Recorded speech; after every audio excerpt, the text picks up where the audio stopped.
Баршаңызға сәлем. Бүгін сіздерге жедел бронхит жайлы айтпақшымын.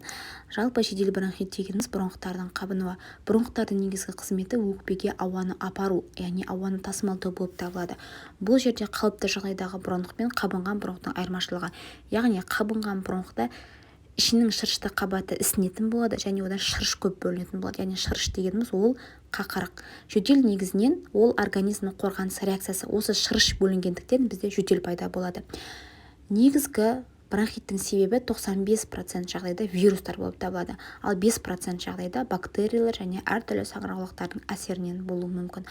Бронхиттің негізгі симптомдары ең алдымен бронхит ОРВИ сияқты басталады. Мұрыннан су ағу, түшкіру, тамақтың қызаруы және қызуымен көрінуі мүмкін және жөтел пайда болады. Жөтел алғашында құрғақ болады, 2-3 күннен кейін ылғалды жөтелге ауысады және әлсіздік тәбеттің төмендеуімен сипатталады.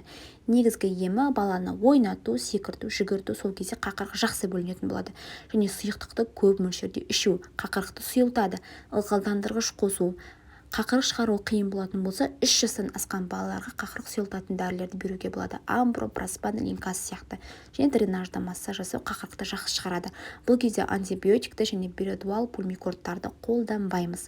Бередуалды қай кезде қолданамыз? Обструктивті бронхит кезде қолданамыз. Өйткені ол бронхолитик, яғни тарылып тұрған бронхты кеңейтеді. Сол арқылы тыныс алуды жақсартатын болады. Егер видеом пайдалы болса, достарыңызбен бөлісіп, лайк басып, комментарий жазуды ұмытпаңыз.